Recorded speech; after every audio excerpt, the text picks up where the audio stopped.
Oh, we're back. Well done. Have you survived the summer holidays, chaps? Yes. I mean, my life is also on holiday. I've got two. Mine don't go to school yet. All these people going on about 6 weeks. I've got Margot's about to turn 3 in 2 days' time, and Jessie just turned 1. I don't have 6 weeks with them. I've got 6 years with them until until they go to school. It's intense, isn't it? How did you find yours? Are a bit older, Lawrence. So Yeah, you change the language. It's no longer a holiday. Apparently, it's a family trip. Okay. Which is very different because you don't really get a holiday. You don't really get to sit down and relax. I hate to say it to you. Mine are 5 and 7. Right. It was like, and again, extremely lucky and privileged that we got to go away, and it was wonderful, and that's marvelous. But did not have a second. Yeah. Did not have a second. And they go to bed late. They're on Spanish time, so they go to sleep at 11 p.m. Yeah. Anyway, it is so good to be back in the studio because this now feels like a holiday. Yeah. In my experience, like traveling with kids is just parenting in a different location without your own shit. Yeah. You know what I mean? So I'm like, they don't go to bed because they haven't got a bed at home. So you have to then work out how you get them to sleep in the hotel room while you then sneak past them. Yes. They haven't got like Jesse has like his comforters that he has at home where he just goes to them when he starts getting grumpy. We don't bring them with us because we forget or something. So it's parenting in the sun, which is lovely. But without all of your normal routine and stuff, so it's really difficult. It's hard. Do you know what? So we did a Euro summer. Chess had planned like a big Euro summer. So we went to Ibiza, we did Athens, then we did Milos. But 2 days into the trip, right, Chess had just like, she'd booked these amazing lunches at like 1 o'clock in Ibiza when it's like 35 degrees. Right. Aurelia was kicking off about everything. And Chess was driving at one point, and Ray was screaming in the back, and she was like, "Should we just go home? I should have booked this trip." But I'm glad that we settled into it. Yeah. But next time, I don't think we'd do, because we did like 5 hotels. That's a lot of moving parts. Yeah. You were caning it. And also the hard part is it's tantalising because you can see all these lovely things in touching distance, particularly in a beef and those nice lunches, but it's almost more frustration that you can't fully enjoy it. So let's all make a pact. Next 3 summers, we stay at home in the UK. Or we'll just go on a holiday together, us 3. Okay. Yeah. Great. Yeah. Life's so hard, isn't it? Well, they're complaining about these damn summer we didn't holidays. go away. We went. We rent our house out for Wimbledon because we live right near the tennis. Nice. So we had 2.5 weeks at Sarah's parents. Yep. So that was a thing. Did you need a holiday after that? I'm not exaggerating, and I'm being deadly serious when I say this. I came back and I had a little bout of depression. I spoke to my therapist and all sorts. I had about 3 weeks where I just felt really low because I'm 36 years old. I've got my shit together. I live in a nice house. I've got my 2 kids. I'm sort of like, we have our routine, we have our life. I work a lot in London. Suddenly I had 2.5 weeks at Sarah's parents, and although they are lovely, and they are super accommodating, and they can't do enough for us, and we're incredibly grateful and thankful. It's not my space. Yeah. It's not my home. I can't sneak away because at home I'll often go to the office and get some work done. If my kids are running rampage at my in-laws' house, I have to be there for that. I can't, you know what I mean? And then I was traveling backwards and forwards to London for work stuff, and not my fridge, not my TV, just all the stuff. There's a double dynamic there, isn't there, when you're staying with the in-laws, and because we for the first 12 days of August were away in France with my in-laws, and I noticed that there's a double dynamic. Let's say our kids are at the lunch table and the table manners are a little bit questionable. Yeah. If it's just you at home, you can decide whether to let it go, don't start small stuff. But then there's also this sense of judgment of the in-laws judging your parenting. Right. And it creates a really funky dynamic. Well, I also have a slightly different parenting style, to Sarah, my wife, but also because obviously they're Sarah's parents, Sarah's obviously inherited a lot of what she does via them. So there are things like at the table. I'm of the opinion of my children are in charge of how full they feel. So I'll put food in front of them. If they don't eat it, I'm not going to keep hounding them saying, please eat, please eat, please eat, and getting annoyed saying, eat, eat, eat. Because actually, it's one of the only things they have much control over. And I'm like, what I say to them is, eat. If you don't want it, that's all there is. If you get hungry later, you can have the same meal cold, right? Yeah. It's not a punishment. There's no pressure. There's no stress. I'm not like trying to threaten them with it. I just say that's the only food you're having right now, right? So if you don't want it, that's fine, but you'll come back to it later. And then if they want to get up and not eat, that's okay by me. Yeah. However, Sarah has a very different strategy. Eat your peas. Sarah will literally go, eat, eat, eat. And there's nothing wrong with that, but it's not the way I do it. So I get moaned at for being too gentle. Whereas actually, in my view, I'm like, it's her stomach. she can fill herself up. She, particularly her, because she's 3. Jesse's a bit different because he's 1. But I'm like, she can be in control of like how like satiated she is, how full she feels, right? And she likes to graze. She likes to have a little nibble, and then she gets up and she does a little spin around, and she sits back down again. In my experience, she eats more if I leave her be. It takes a longer time. I love that. We actually had an episode talking about this, and again, just not creating a resistant energy around food or association around food, and giving them that food freedom. How many arguments do you have around food? Like before you were a dad, like did you envision like the amount of arguments that you'd have? We've had so many just around the dinner table, and I'm kind of similar to you now, to the fact that I think I've just surrendered to the moments. Like, if you want to eat that, you can eat it, but I'm not going to force it down your throat. But equally, you don't want them to starve, so it's kind of like... Yeah, but if they get hungry, and they say, Margaret will say, I'm hungry, I go, well, there you go, there's your food. Yeah. And obviously, she has preferences. There's things she don't like, and if she doesn't want it, she doesn't like it, I'm not going to force her to eat that either, because kids are allowed to not like certain foods. There's foods I don't like. No one's going to make me eat them. You know what I mean? Eat the banana. Yeah, eat the banana. So I make sure she eats foods. I mean, we give her variety, and she tries new things, etc., etc. But I don't pressure her. There's enough pressure already with everything else. But there's 2 things that I think me and Sarah mostly disagree on. It's food, because I'm very much like, she'll eat when she wants to eat, and when she's hungry, and it's getting out the door. Like, if we are going somewhere on a Sunday afternoon, no rush, we're going for a walk to the park, Sarah's like, go. Yeah. I'm like, Sarah, where's the fire? It's the thing that I say most in the house, because it's actually, it always seems like there's like a desperate energy to leave. I'm like, where's the fire? We're not in a rush. And actually that for me is what creates anxious children, if they're constantly feeling like they're being rushed and forced and pressured. There are things like when Margaret doesn't put her shoes on, I'm like, go get your shoes, because we can't leave the house until you've got something on your feet. She wants to go to the park, but she hasn't. So I'm like, shoes. But the getting out of the house, I'm like, it doesn't matter. If we've got somewhere to be and there's a schedule and there's an appointment, then obviously I'll just pick them up and put them in the car or get them out of the house. But otherwise, I'm like, we're only killing time. Yeah. Whether we kill it getting ready or walking to the park or being at the park, none of that really matters, does it? It's about just sort of like being with them. So I think Sarah's often rushing to get to the destination, whereas I'm like, look, the whole thing's a journey. And when you get to the park anyway, you're only parenting there. It's not like you suddenly get there and you stop having to be a parent. Like, you're parenting from start to finish. So what does it matter? Do you find that you get to 5 p.m. and you still haven't put on the shoes that you were leaving? There's a point. The other thing as well is I won't keep asking. I will give Margot a few not warnings. I'll ask her a few times, and if she doesn't respond, I'll go and touch her on the shoulder, because she's, like all kids, really distracted. And I also think she's got a similar mind to me, whereas I hate to jump on this bandwagon because everybody in the world's got ADHD at the moment, according to social media. But my degree's in psychology, so I know a bit more about it. I haven't ever been tested, but I fit a lot of the criteria. And so I hyper-focus or I procrastinate. Man, there's not a great deal in between. Margot's the same. She'll be hyper-focused on something, and it's really hard to break her attention, or she'll just be loopy. The way to get out of that is to touch her. So what I'll often do is I'll just touch her on the chin or on the shoulder, and just move her face as she's looking at me, make a bit of eye contact, and I'll go, right, shoes. And if she still doesn't respond, I just pick her up, put the shoes on. Mm-hmm. You know, that's it. She doesn't hate it. She's really, I think, because we have, I'm seeing similar signs in her that from me. So I talk to her how I would like to be communicated with, and as a result, she may tantrum, but she doesn't tantrum at me. So she might tantrum, but she want to cuddle as opposed to lash out at me. Does that make sense? So you know how often they're just angry at everybody and everything. Yeah. Margaret will be angry that she has to put her shoes on, but not angry at me for that. So she'll fuss about it, but she'll let me do it, and then she'll have a cuddle, and then we get out the door. So I think I just try. Patience is one thing, but also like they're not dumb. You know, they're people. And I question that sometimes.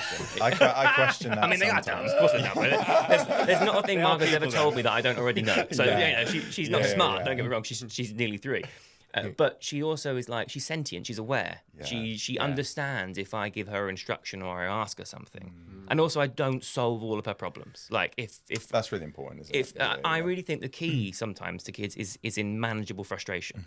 If they are feeling frustrated by something, but they can solve it themselves, I fully engage in that. I'm like, okay, what are you going to do? Like, Margot has these things called barbars. They're little sheep. She sucks the ear of them. They're her comfort. We have 5 because she won't go anywhere without them.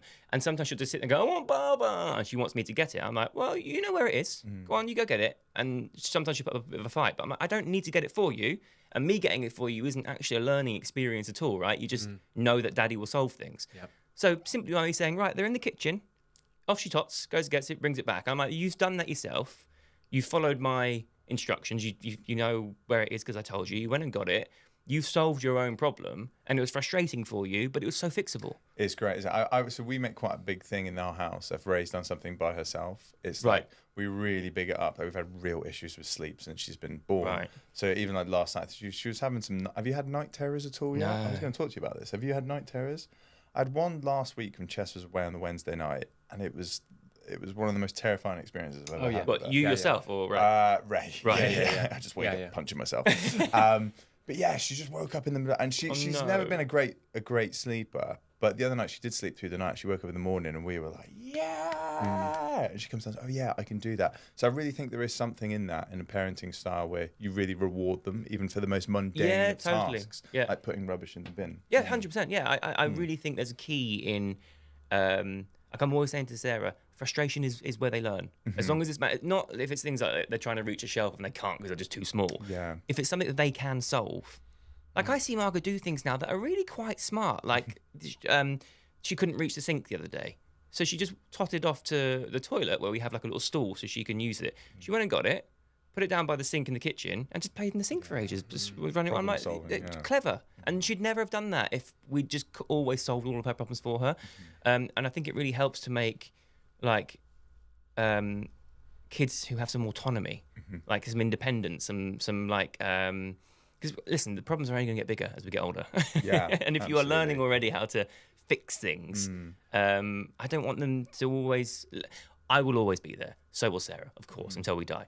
But I also want them to know that they don't always need us for everything. Jim, are these parenting tactics things that you've sat down to take time to consider, or has this just naturally become the way that you parent? I think it's naturally become. I mean, again, my degree really helps because I've done a lot of developmental psychology stuff. So it's really interesting. I've never really thought about my degree that much. And then I have kids and, oh my God, you're doing that thing that I knew was going to happen, you know. But also, I think my mum is a single parent. There was 4 of us. I've got a twin brother, 2 big sisters. My mum had to work full time. My dad wasn't around. We didn't have any money. We were on benefits. You know, life. I'm not gonna say life was hard. We were loved, but I very much had to solve my own problems. You know, and as a result, I'm super to the point actually where it's an issue because I'm a bit of an island sometimes, and I just want to be left alone. But I'm autonomous. I fix things. If I see we've got a door in our bathroom, for example, that just always comes off the hinge a little bit, I fix it all the bloody time because I can't have the door just squeak all that. You know, the house is always. Everything works the way it's supposed to because I'm a doer.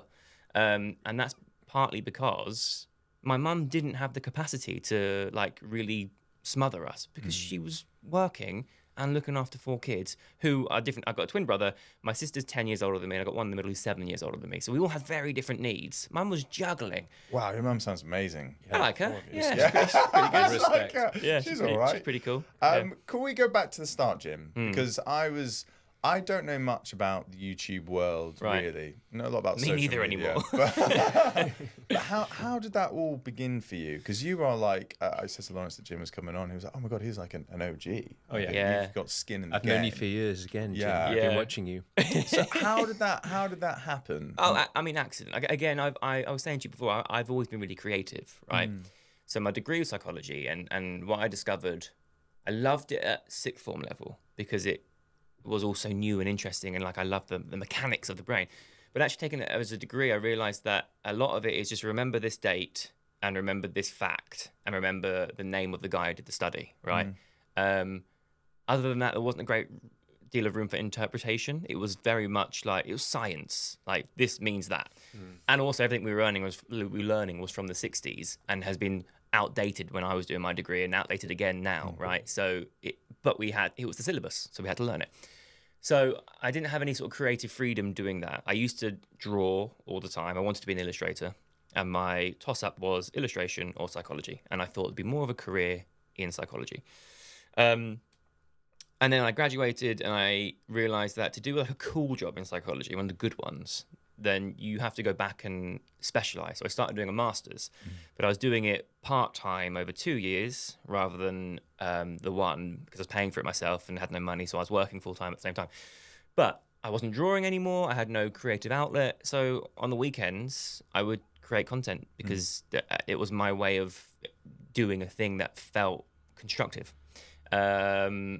And then it grew, I mean, really slowly. This is like nobody was watching back then. And then it grew a little bit. And then I met my friends, Zoe and Alfie and Joe and, you know, all the other originals.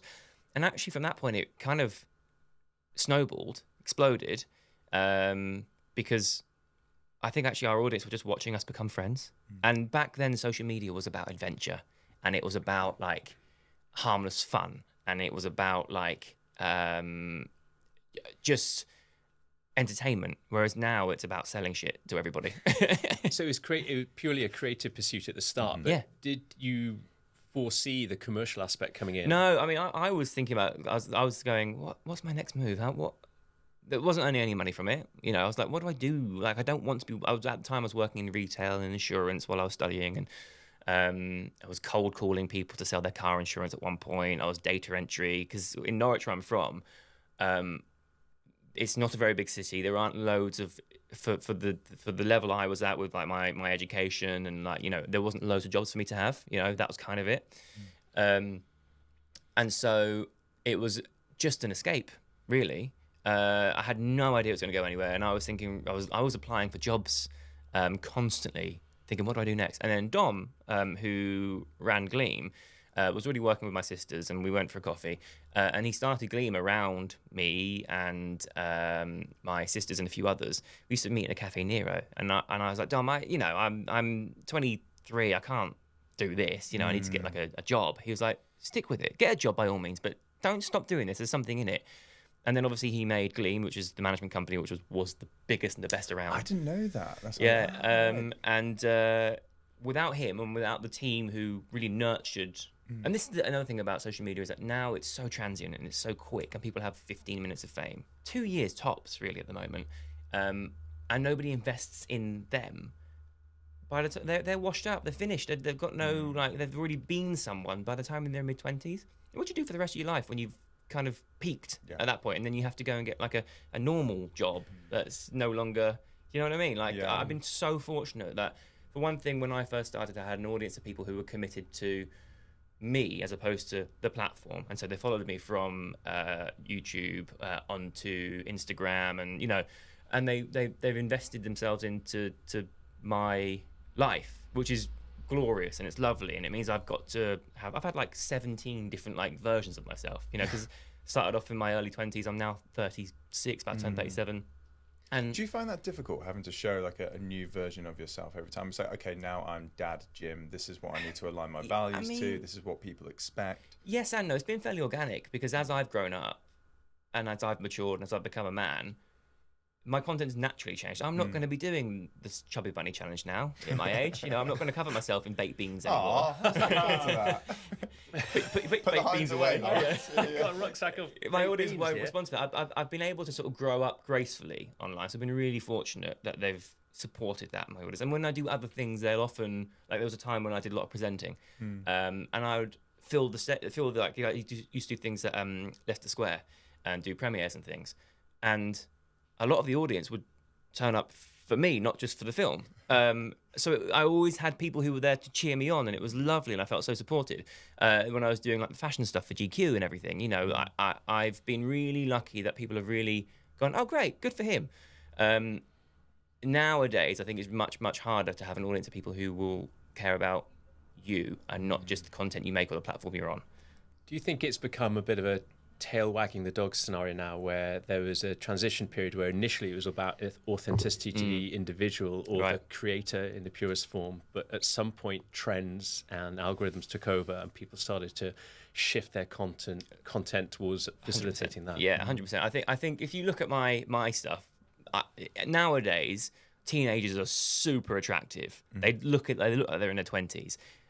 They are all like super like in great shape, and they dress really well. If you look at the stuff I was doing when I was that age, I looked shit. But that wasn't the point, you know. Like, but there's a sincerity to that as well. Yeah, I would never succeed now had I been that age and was trying to do it now. Just wouldn't, because I'm not extreme enough, I'm not attractive enough, I'm not anything enough. And the thing about the internet now is that you have to be either really loud or really odd. You got to really go for it. And my stuff is, I'm kind of the boy next door. You know, I'm just sort of just live my life, and I happen to document it.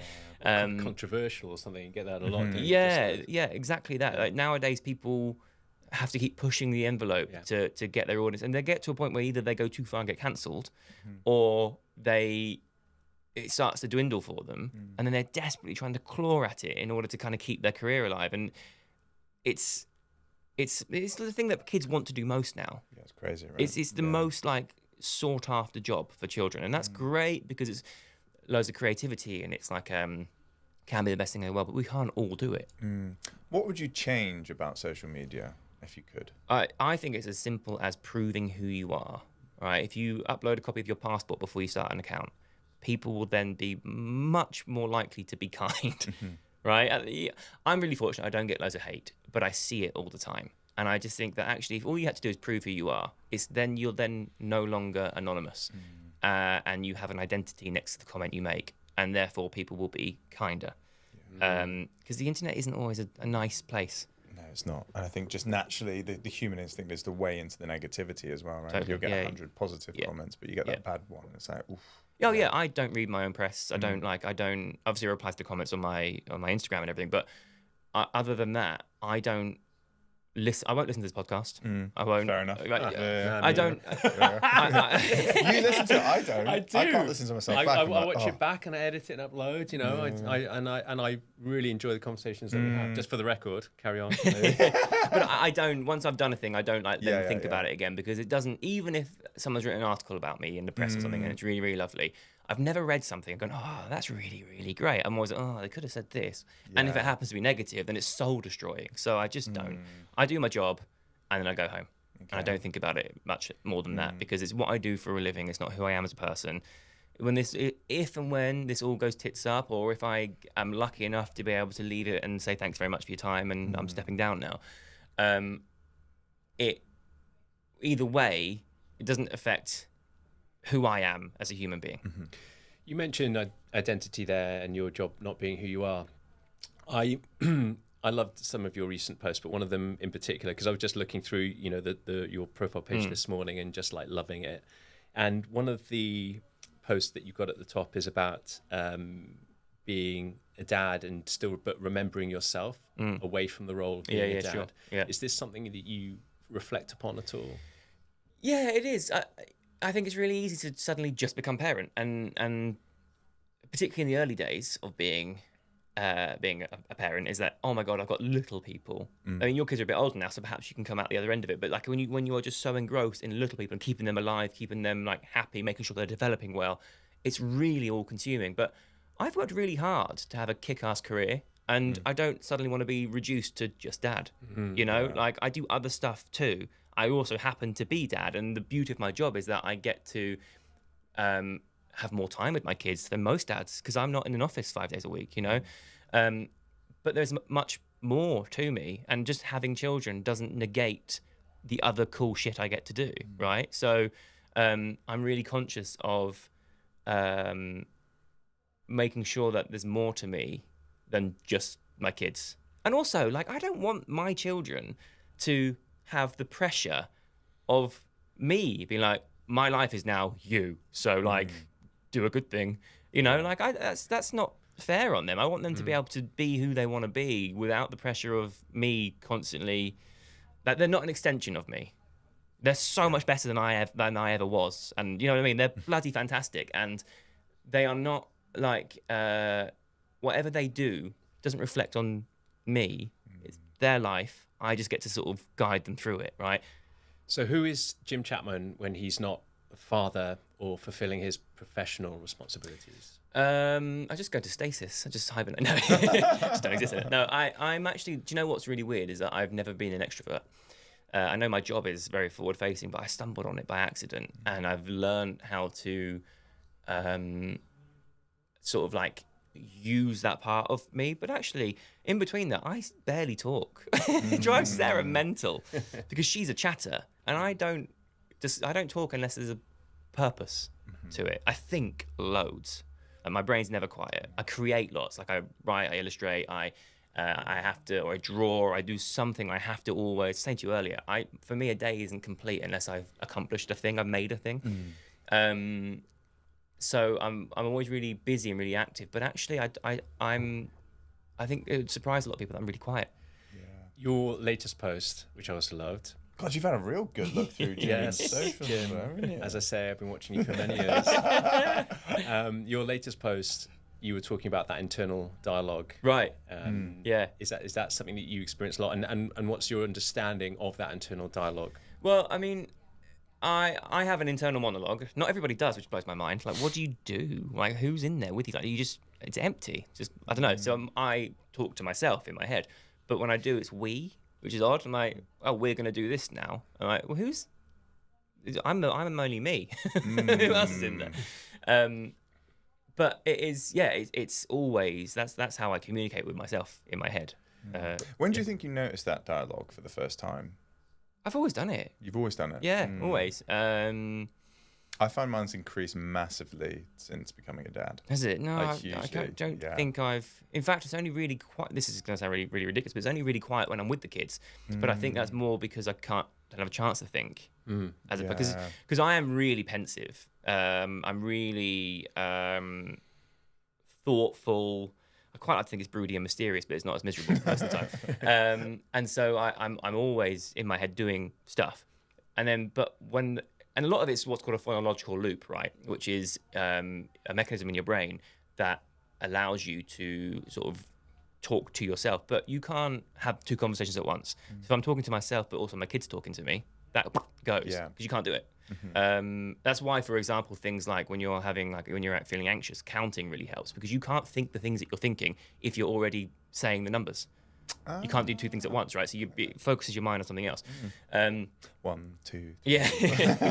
So when I'm with the kids or when I'm with other people having conversation, my mind tends to be a bit quieter. Well, it's Carl Jung, the psychiatrist, spoke about the 4 archetypes, where you had the king, the magician, the lover, and the warrior. And each archetype has the inflated or deflated version or at its best. So in theory, he argued that we have 12 different personalities or 12 different people inside us having that kind of conversation. But then, of course, when we are in the present moment, and whether that's with our children or counting, or we've spoken about breath work or meditation, whatever it might be, then when we're kind of present and in the present moment, we're kind of dissolving a lot of those kind of internal dialogues. Yeah, totally. I actually think there's more than 12. I think we have. I was saying this to Sarah the other day. She's like, just be yourself. I was like, that's the worst advice you can give anybody because everybody has like 18 selves. I'm a different self with my wife than I am with myself. I'm different with you guys. I'm different with my kids. That's not because I'm trying to be a different person. It's just because different attributes of my personality come out. I have underlying rules and like morals and mannerisms, but actually we're all different in different environments. If I go to an event in the evening, it's like a posh celebrity thing and I have to get my photo taken, I'm on best behavior. Of course I am. That's a different self I'm presenting. But that's just how we all operate. And for people to say, oh, just be yourself, I'm like, that is the wankest advice ever. You adapt to your environment. Yeah, 100% you do. And it's appropriate to do so. Because if I were the same me at home on my own than I am at a posh event, no one's going to want to talk to me because I'm no fun. Put the sheep ears down. Sheep ears are bonus, Jim, you've spoken a lot, or you've spoken openly about therapy. What impact has taking therapy had on your life? I mean, I say this quite a lot, and it always sounds really dramatic, but I wouldn't be here without it. I've been anxious, I've been depressed. I mean, I still am sometimes. Like I said, I came back from Sarah's parents and I had a bout of it. What I know now is that when I have a bout of it, I know I'm going to come out the other end, and I know. Can I ask what it feels like when you have a bout of it? It depends whether it's depression or anxiety. Sometimes it's a bit of both, but it's just dark. It's just like it's kind of hard to explain, but it's almost like just being in an empty cave. Stuff's happening around you. You're aware of it. It's just echoes. You're kind of in the dark, and you don't really respond to any of it. You're not there. You're not active. You're not present. You're just sort of like almost in the distance. Yeah. And it's miserable. And I'm also not good to be around. I'm okay with my kids a bit because I know they need me, and so I can sort of muster up the energy. But it's fucking exhausting because you just feel low, and then I get to the end of the day, and I'm no good with Sarah. And she then starts to worry that I don't like her anymore, or that, you can't expect your partner to have endless patience with you if you aren't giving back. And I know that, so I'm quite open with it now. I go, look, I'm having a moment. You're gonna have to give me basically as long as it takes until I come back out the other end. So she's fine with it now, but it absolutely affects how she feels. Why wouldn't it? So it is really it's tough, but the benefit of therapy is that although for the most part I can control it, if I feel it coming on, I can do things that will prevent it or lessen it or whatever. Obviously, being at Sarah's parents, I didn't have the option to do that because I was sort of there in their space on their time. So it wasn't until I got home, I'd been sort of holding it together all that time. And I got home, I was like, oh, and then it just washed over me. What is like your go-tos if you do feel a sense of like anxiety or something building? I want to be left alone, which is the opposite of what I need. However, there's a time where when I feel that way, what I want supersedes what I need, because I need to have the time on my own to wallow for a bit and feel shit for a while before I can go, right, okay, now it's time. Because what I need to do is talk to people around me, reach out to friends, talk to Sarah, make myself engage, which is the hardest thing to do, right? Because all you want to do is be left the fuck alone. I go to my office, I close the door, I listen to music, I write and I draw. I'm really productive during that time, but in a really unhealthy way, where if I don't work, the world's going to fall to bits. I have to keep going, I work out loads, which is kind of ironic because a lot of people go, go to the gym and you feel much better. For me, I'm like, I want to be left alone. That's my happy space. I can, well, not even a happy space. That's my like solitary space. I can have my music and I can lift loads of heavy weight. Don't have to think about anybody else or anything else. It's really selfish. But you can't do anything about it until I have enough time where I go, okay, right, I need to start pushing myself now, and then I will emerge. But I'm horrible. I'm not horrible. That's different.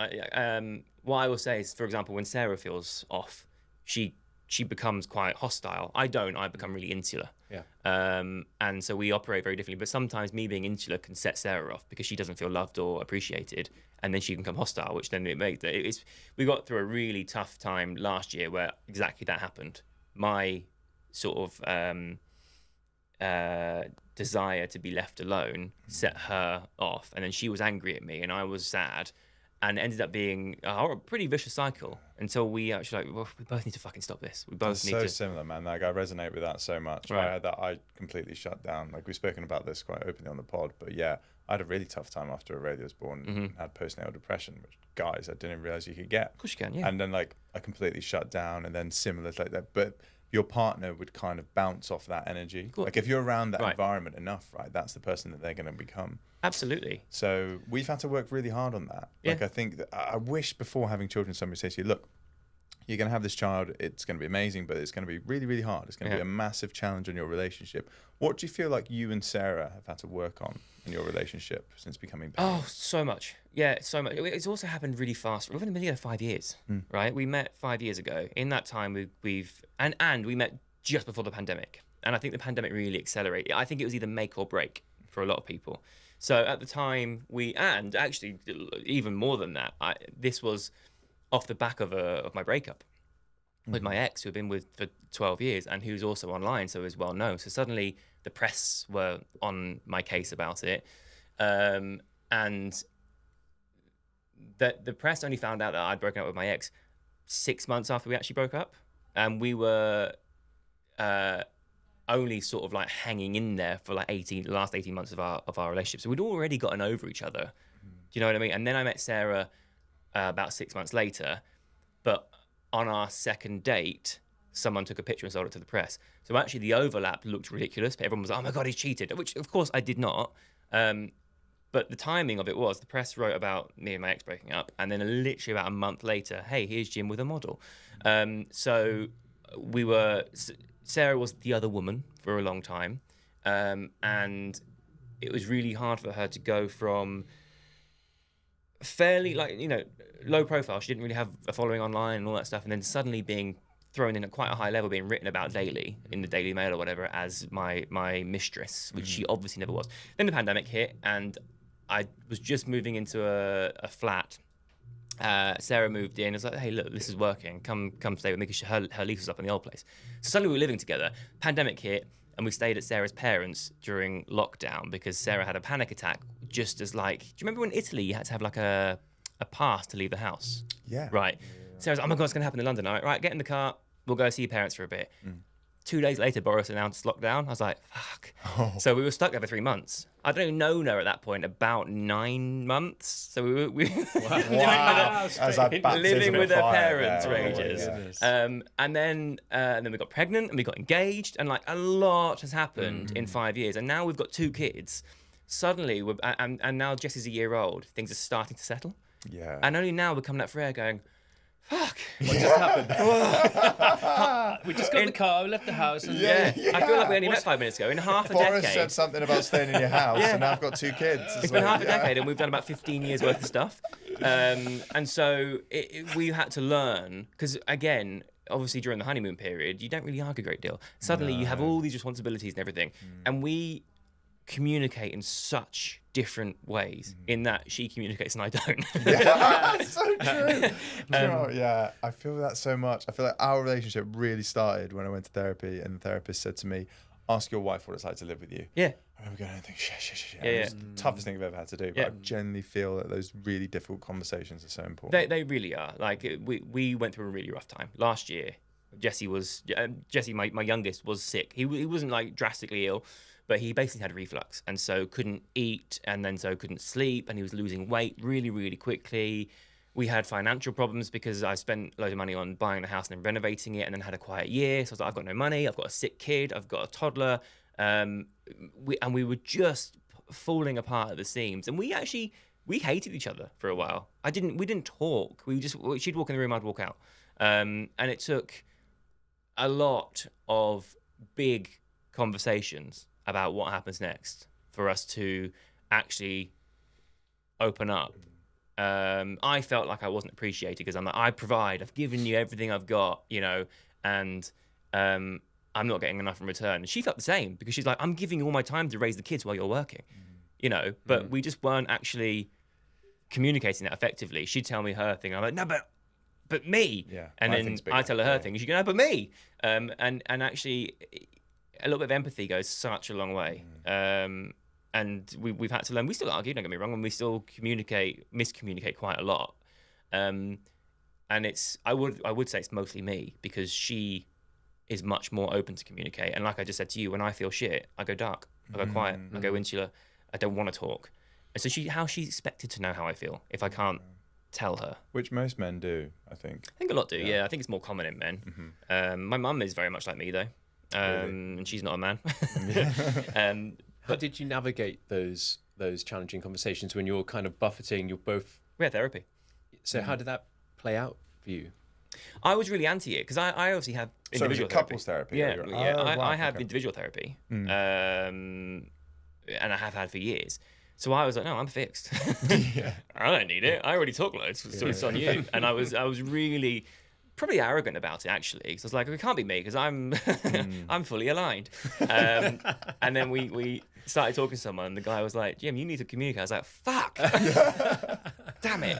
And it turns out that, listen, it wasn't only me, because a lot of what Sarah's behavior was inappropriate. However, I was kind of the root cause, because she just wanted to talk. Yeah.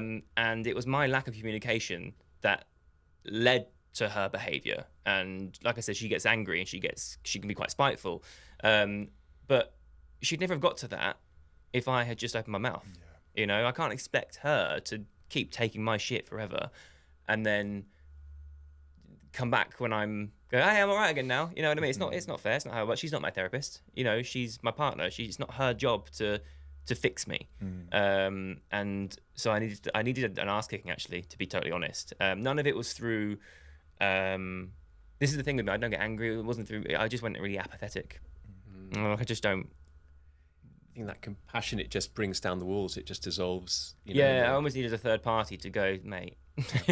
Sort your shit out. That's not cool. What advice then, Jim, would you give to? Because I'd imagine, right, you become a parent, and then your sole focus in life is just keeping this blob alive, right? Mm-hmm. What advice would you give to kind of any dads or any parents out there who might just be struggling and feel like they're in the trenches? I think it's really important to allow yourself the time. Like, I have to work out, or because it's my space. It's not even necessarily about the workout. I just happen to find myself at the gym because it's the only time where I'm not me.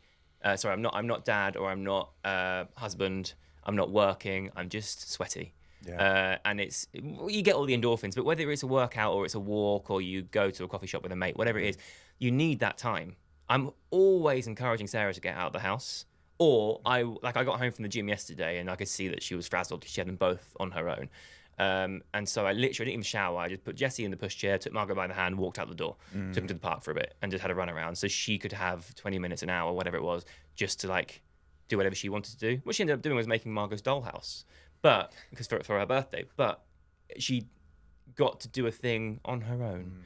And those small gestures just do so much, don't they? Yeah, totally. But I think it's really, really, really important for both parents to allow themselves time separate from the family. Because it's what you end up becoming is like a blob of like a group, like a homogenous lump of people just trying to make it work. And actually, everybody has individual needs. The kid, although the kids' needs tend to be more sort of like direct. I need feeding or I die, or I need sleep, whatever. As they become like Margot's now starting to need other things now that she's a bigger girl. But me and Sarah, and I would argue every couple out there, need their own time, even if it's just an hour a day, to sort of separate from everything and breathe. For me, that's really important because otherwise you end up becoming codependent, which is really unhealthy. You need to be able to function separate from everybody else. We had one of those moments in the kitchen the other day where, through a bit of mindful self-awareness, you realise that you've got all the family there and the dog, so you're in a small confined space and you've probably been on top of each other for a long time, and you can just feel this ball of neurotic, argumentative energy that just exists and is binding you all together in that one room. And I'm familiar with that. Sounds like summer holidays. I was like, oh my gosh, this is just our current paradigm of experience. This is all just in our own heads. If we can just somehow fragment this, break this up, take ourselves off and do what we need to do, and then we can come back together feeling more in alignment. It's just having that kind of awareness. You need to remove yourself sometimes, 100%. Like, because everybody's... Just because you get married and you have children, you don't stop existing as an entity. You've been doing that up until that point, right? Why should you suddenly then stop existing as a sole person? And you're much healthier if you can have two soul people that come together to create, other little people, as opposed to just becoming suddenly like you're a team, you're a partnership, but you're supposed to complement each other, not just turn into some sort of like squidge of... Yeah, communication is so important. I remember like when I first came here, I had this almost sense of like resentment that I was like, I can't go out because I also carried like a guilt. Okay, if I'm going to go to the gym, like for me, similar to you, like a gym and go for an hour, and it's like I need that space, but almost like that. Okay, I've been here for an hour now, I need to get back. Yeah, exactly that. I mean, I still I have an hour in the gym. I'm not allowed anymore. I'll say I'm not allowed anymore. If I have any more, I get a text from Sarah, "Where are you? How long will you be?" Not because she's rushing me, but because she's drowning. Because we've got two of them, and they're both tiny. Yeah. And so you can't. I'm exactly the same as you. I have dad guilt in that if I leave the house, I'm like, oh God, I shouldn't have gone out. Like, she's on her own with them, or Margot will need me, or Jessie's gonna like do a thing that requires me to step in.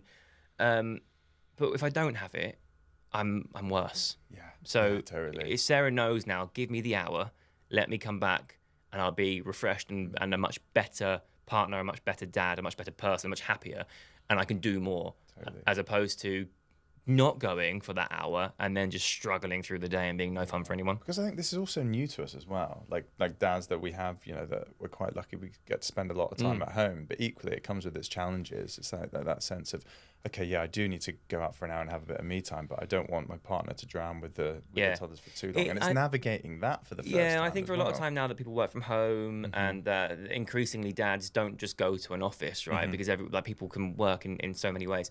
We're in a bit of a weird spot because there is no job harder than parenting. I don't care what you do, right? So traditionally, men go out to work and the mum stays at home. And that's our break. If we go out to the office, there's no job out there. Maybe brain surgery or fireman or whatever. I'd be a neurosurgeon. I'd find that easy. But there's no job out there that's harder than being with kids all day long, from start to finish. And then we get home from work and we're knackered and we want to like sit down and have our food made for us, you know, traditionally. It's a totally different experience for a lot of men now who can work from home a couple of days a week or do a job like us, where we're much more engaged and we appreciate how bloody difficult it is. But that does come with pressure because, again, traditionally, because of the pay gap and everything else, men tend to earn more. So we usually are the providers, which comes with the pressure of making sure you get the fucking work done. What I find, though, is I'm neither good at working nor parenting if I'm always at home because I've got dad guilt about not being with the kids, but then I've got work guilt about not getting the work done. So I'm a foot in each camp and I'm not present for either. How do you navigate the pressures of being a provider, but also being emotionally present for your family? I tend to work in my office and I close the door. And if the door's closed, I'm essentially not in the house. It's tricky because I do hear Sarah shout at the kids or go up the stairs with a big sigh. And just as she goes past my door, I can just hear her go, and it's intentional because she just wants me to know she's having a tough time. But I'm out. I will be out of the house sometimes. I'm like, I need to focus. I can't be in the house if I'm trying to do the work because it's not fair on anybody. Not fair on me because I feel shit about it and I can't focus. Not fair on Sarah because she knows I'm within arm's reach, but I'm still not helping. Yeah. And it's not fair on the kids because Margot in particular will go, Daddy, Daddy, because she knows I'm there and she wants to see me. And then she'll come and knock on the door and before you know it, she's sat on my lap. And then I'm not getting any work done because she's bloody cute. Or Jesse needs holding while Sarah's looking after Margot. So then I've got Jesse, but he's one, so he just wants to wriggle everywhere. So sometimes it's better for me to be out of the house. Yeah, I've often thought about that, it being almost unfair on the family with being able to work so much at home now. If there are no clear boundaries or there are invisible things in the room, like they don't know the email that you're checking or the contract you're reading on your phone whilst you're juggling family situations and having to compartmentalize what you're doing professionally to actually being emotionally available. I'm conscious of being on my phone around them as well. For one thing, I don't want to set the example that it's okay to be on your phone when you're with other people, particularly with your family, because they learn everything you do. But also, like, I'm on my phone enough. It's my job. So when I'm with the kids, I'm with the kids. I have that time where I'm like, there are exceptions. Obviously, I get an email, I get a text, I have a work thing that needs doing.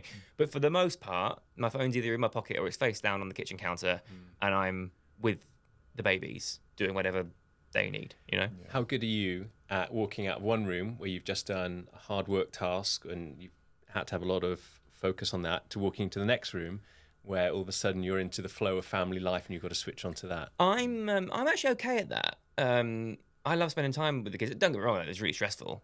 I don't get so bothered about tantrums or... Like I said before, I think a lot of the key to a kid's development lies in like manageable frustration. Sarah's so sensitive to it. Jessie will make a noise, and she literally goes, "It's okay, Jessie, I'm coming." I'm like, "Whoa, just because sometimes it's a happy noise, but she's so attuned to any noise he makes, and because he was sick for 6 months, Sarah's got such like a more so towards him than Margot, such like a nurturing energy because, you know, he was really poorly and all he wanted was his mum. She's so like sensitive to his noises. I'm like, Sarah, he's got it. He's got it. Like, honestly, give him a minute. It's interesting you say that, isn't it? Because I feel like you're trying to learn this new dynamic of who you are as a dad, right? But you're also learning the new dynamic of what your relationship is like. Yeah. Because changing that, like, there are moments, again, like similar, like with your partner, like Chess will do something, I'll do something another way. And it's like, okay, that's how you communicate in that space. That's how I communicate in that space. And nobody talks to you about that before becoming a parent. I'm conflicted about it because I'm like, I'm not going to change because I don't think I can, my approach. And also, my approach is less stressful. Like, I feel stressed by work pressure. By money and by blah. I don't feel stressed about the kids at all. Even when they're really... I mean, I might be touched out or like noised out when they're in the moment. But actually, I don't feel stressed about their like development or their day-to-day stuff. That's Sarah's main stress because she's so attuned to it. I'm like, it's easier if you don't stress. Actually, because it doesn't do anyone any good, and also they're all right. They cry because they're kids. That's what they do. They tantrum because they're kids. my job as a dad is to be the safety net, right? I'm there to catch them if and when it doesn't work out for them, and I dust them off and I let them go again. I have such, like, Margot is such a daddy's girl because she knows that I'm always there, but also I think because I give her enough of a lead, like enough of like a rope for her to sort of explore, but still tethered to me. So I know that I can just go, hey, come back. Yeah, she knows you're there. If I'm sat next, like, Margot's like me, doesn't like being touched a great deal. But if I sit next to her on the sofa, she sits on my lap. Like, she just likes to have that touch, but only with me. She is a little adventurer, and I love that, and I let her do it. But with me there to supervise and to watch and to make sure she's safe and to be that net. So if she falls, we dust off and go again. Whereas there's actually a really interesting thing I saw recently about how a father's love is sometimes different to a mother's. Not always, but even the way I hold my kids is different. Like, I hold them facing outwards. So a father's love is very often about, like, getting them ready for the world and letting them see what's out there and encouraging them to go out and, like, touch and explore and feel. And, you know, whereas a mother's love's often much more nurturing. They hold them inwards because they want them to feel, like, snuggled and safe and secure. And it's really fascinating. I hadn't really thought about it, but then I picked up Jesse. I hardly ever hold Jesse, and he's the young one, like, to my chest. He's often, like, looking out at what's going on in the world. It's bloody amazing. I'd never thought that. Dr. Anna Machin, that's how we found her. We had her on the podcast. She was absolutely amazing. I think you'd really enjoy it. But she's very much said that. Like, dad's job is to go, look, turn her around. Look, here's the world. You go out to it, and you can't deal with it. Yeah. But mum's job is much more internal. Right. And I think that's why me and Sarah are never going to always do the same things. But they come to us with different things. Jesse will always go to Sarah for affection or attention because he knows he gets it from her. When Margot's sick, she wants mum. Yeah. Most of the other times, she wants me because I'm like adventure dad. We put our wellies on and we go out. I'm there for fun, but, like, I'm there for exploration. And now Jesse's getting a bit older. He's starting to understand that too. So he'll come to me when he's feeling a bit naughty, a bit mischievous, you know, and wants to have, like, a bit of rough and tumble or have his tummy blown on. Whereas it's a different kind of love, maybe not love, but a different kind of attachment, I suppose. And actually, the more I think about it, the more I think that's a wonderful thing, even though it does create some conflict with me and Sarah, because I'm like, Sarah, just, whoa, like, it doesn't need to be stressful. You know, we've got enough stress going on with, like, money and jobs and everything else. This bit's the good bit. Whereas for her, she's the opposite. She's like, why aren't you stressed about that kid doing that thing? Get stressed. Yeah. Now, Jim, I have to ask you, as a man of fashion, I mean, I own probably 3 pairs of trousers and 3 T-shirts. Way to do it, I think. I need all the help I can get. Right. And what I really want to know from you is, how has your approach to fashion and personal style changed since becoming a dad? It kind of hasn't, really, if I'm honest. My most of my wardrobe is basics. It's things that I know that fit my body, that suit my physique, but there's no brand logos on much stuff. I have, like, a uniform, but I've accumulated a lot of it. So I basically know I can pick any T-shirt with any trousers and it works. I did go through a time when we first had Margot of wearing, like, hoodies and, like, cargo pants all the time. Because, like, I need pockets for things. Like, and actually now, like, I was with the kids this morning and I'm wearing a pair of trousers and, like, a knitted polo. This is from M&S, right? That's lovely. It's really nice merino wool. It's like 38 quid. These trousers were part of a suit from Alfred Dunhill. The suit is probably worth about $4,000. So but I know they both work really well, right? Yeah. There's nice trousers. Very nice. I mean, but they don't have to be crazy expensive ones. I just happen to have had these made years ago. I've had them about 8 years. I used to work with them, so they obviously were free for me, which is nice. That helps. But massively. I know them. I know I wear them. They're tailored to me, right? They fit me, so I put them on. I put this on. I love your body shape hasn't changed in 8 years. Yeah, I was going to say you haven't aged really in, I suppose, the 8 years that I've been following you. I absolutely have. So my soul has aged. Yeah, no, I absolutely. Do you know what? I look at some of the stuff from a while ago and go, God, I peaked, and now it's just... What I will say is I'm stronger and fitter than I've ever been because my hour a day is my time in the gym, and actually that happens to have loads of side effects, which is you look better and you're stronger and you're fitter. But otherwise, I look at things and go, well, when did that happen? Like, my eyes are a bit like getting wrinkles. Yeah. God, Jim, we would love to chat to you all day. But just before we go, we always like to ask, what's the best piece of parenting advice that you could give to any new parents out there who might be in the trenches at the moment? I think the best piece of parenting advice is to keep your mouth shut. Don't give any. Because, like, there are things like if someone desperately needs a specific piece of advice on, say, sleep or whatever, sure. But there are so many people who are so willing to tell you you're doing it wrong or you should do it this way. Like, you'll work it out. Yeah. Really, you will. As long as the kid is happy. So, priorities, safety first, obviously. Then health and happiness, right? Stay off of Google. Exactly that. Yeah.